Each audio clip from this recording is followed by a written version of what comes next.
বরফের পপস, উঠছে শীতল ধোয়া, ঠিক পাশেই ঢোলের বাজনার সাথে জিলাপির প্যাচ। আরেকদিকে চলছে আচার আর মুরালি বিক্রি।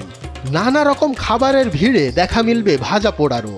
দৃশ্যগুলো একটি গ্রামীণ মেলার। লোকমুখে শোনা যায় গ্রামীণ এই মেলার ঐতিহ্য 200 বছরের। এই মেলা হলো ভাই কালী পূজা উপলক্ষে প্রায় 200 বছর আগে থেকে হয়। এটা আমরা আসলে বাপদাদার কাছে শুনেছি। আগে ছোটকালে সে আব্বার সাথে আসতাম এখানে মেলায়। প্রায় 200 বছর আগে স্থানীয় হিন্দু সম্প্রদায়ের উদ্যোগে এই পূজা শুরু। হিন্দু মুসলিম সহ সকল ধর্মবর্ণের মানুষের মিলন মেলার আমেজ তৈরি হয় এখানে। ধর্মীয় সীমারেখা পেরিয়ে সকলে একসঙ্গে অংশ নেন, যা এলাকার সাম্প্রদায়িক সম্প্রীতির এক উজ্জ্বল দৃষ্টান্ত। এমনটাই বলছেন মেলায় আগত দর্শনার্থীরা।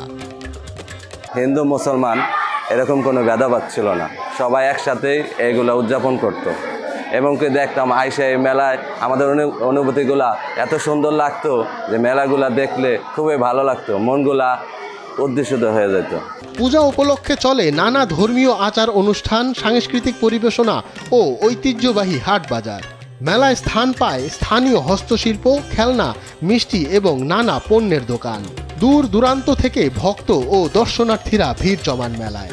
শিশু কিশোর কিংবা বৃদ্ধ সবার অংশগ্রহণে পুরো এলাকা জুড়ে সৃষ্টি হয় উৎসবের রঙিন আমেজ। এসে বিভিন্ন জিনিস কিনতাম, বিভিন্ন জায়গা থেকে পর্যটক আসতো এই মেলা দেখার জন্য। দূর দূরান্ত থেকে মানুষজন এখানে আসে। এই মেলায় এসে আমাদের অনেক অনুভূতিগুলো খুবই ভালো লাগে। সন্ধ্যায় শুরু হয় মন্দির প্রাঙ্গণে প্রদীপ প্রজ্বলন। হরেক রকম লাইটিংয়ের মাঝে দেখা মেলে ঢাক ঢোলের বাদ্য। আরতির ধ্বনিতে মুখরিত হয়ে ওঠে পুরো এলাকা। মনোমুগ্ধকর আলোকসজ্জায় সেজে ওঠে চারপাশ। শ্যামা পূজা বা কালী পূজা যাই বলেন, এটা ভদ্রাসনের একটি গৌরবময় ঐতিহ্য।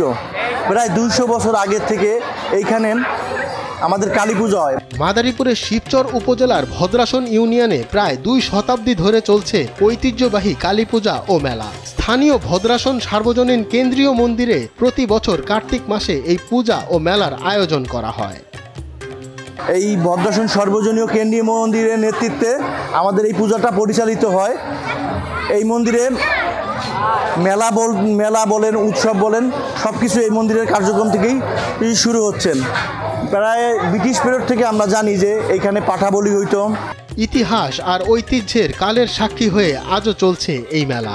ধর্মীয় সীমারেখা পেরিয়ে যুগের পর যুগ চলতে থাকুক বাংলার সংস্কৃতি, এমনটাই প্রত্যাশা স্থানীয়দের। মাদারীপুরের শিবচর থেকে মেহরাব হোসেনের পাঠানো তথ্যচিত্রে ডেস্ক রিপোর্ট, মঞ্জুর এ মাওলা।